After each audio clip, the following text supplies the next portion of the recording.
Hi all, I'm Prabhakar here from Talent Infinity Talks. Nice meeting you once again over this channel. Today we'll be discussing on the topic which career path should I choose. When a student is entering to standard 11 or else junior college, this question mark arises. So a person should be very clear in choosing the career path from there onwards. So now we will be discussing that in detail. The first and foremost thing is what are my strengths and weakness.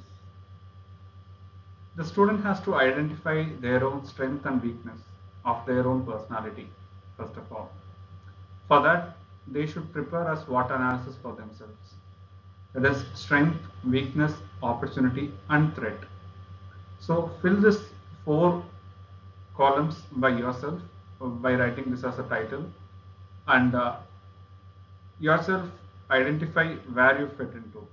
So what is your strength, what is your weakness, what is your opportunity, and what is your threats? You should identify that. So choose your career path which is matching to your strength and opportunities. Next, what are my interests? Interested subject or activities which you are eager to do. This is very much important. So whenever you are doing your studies, which subject was so interesting for you? Or else whenever you are participating in any of the activity in your school, which activity do you participate? Assume a situation if there is a multiple activities, something to do with biology, engineering, legal, whatever it is. So you as a person, which one are you showing interest to to be part of?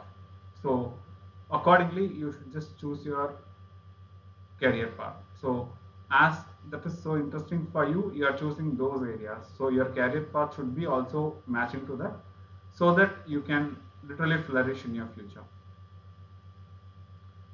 Followed by what are my short term and long term goals. Here you should write up and map your career path with your short term and long term goals. For an example, if at all if you would like to become a doctor, okay,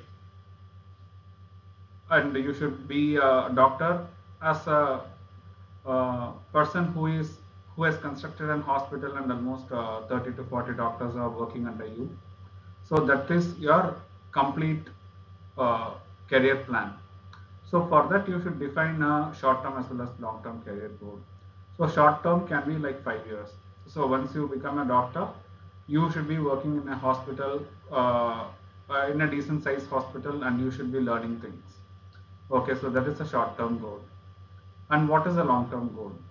So long term goal should be like you should be constructing your own hospital, and there are nearly at least 20 to 30 doctors are working under you. So that is literally a long term goal. That is your aspiration simply. So this short term, long term should be matching with your career path. So all the three things should be in the same line. So if at all if you are choosing your career path in this way, 100% you will be succeeding in your life. Next, what education and training do I need? So whatever the career path you are choosing, you should be investing your time in the right education, whichever is required for that. Whenever you are choosing the right education or right training, whichever is required, that is very much important. For example, if at all if you are willing to become a mechanical engineer, okay, you should be investing time in learning the softwares. That is very much important. So that's kind of a training whichever you should invest in and you should learn it from it. Next, what are the job prospects in my chosen field? See, like here you should be literally deep diving more. What are the prospects you are getting with the career path which you have chosen? So first is that how will that industry will grow? For example, if you are choosing uh, what to say like construction industry, so what is the scope of the construction industry in the long term, like 5 years from now, 10 years from now? You should analyze all that. Followed by job demand. how much is civil engineers are demanded on today's market. So what are all the other streams within civil are available, like architecture, construction, head, specialities, several things are there under civil. So how which job is literally demand in that, and also next comes the salary and compensation. So if at all if you are going to choose a civil industry, so what will be the salary and compensation you'll be getting in an average in the market, whether is that satisfiable for you, whether the salary whichever you'll be getting will be sufficient to survive yourself and to take care of your family members, all this. So whenever you are choosing a field, you should be 100% analyzing the job prospects. That is very much important. Followed by, what is the job market like? Is it vanilla or niche or super niche?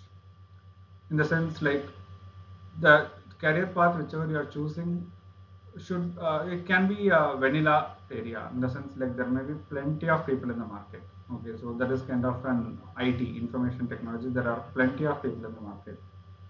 Niche area is like kind of an embedded software is actually a niche area. So that is kind of a niche. And next is like super niche. Super niche can be like literally a research on soils. So this kind of a role. So all these three things has its own value. It depends like what interest you are showing towards learning all this, and what is the steps and what is your patience level to wait for this and get that right shot. So that matters a lot here. Bear it in mind. Always make a measurable risk in your career. So whenever you are choosing a career, you can take a measurable risk. Okay, that is no harm. Okay, don't be 100% safe. Like you just take 10 to 25 percentage of a risk in choosing a career. Uh, Whenever you are going to choose a niche or a super niche area, 100% you will be a successful person. So thanks for watching this video today. So I request you to please like, share this video, and share your comments in the comments section. So whatever the questions to be answered, we'll be answering it on priority. Thank you for watching this video.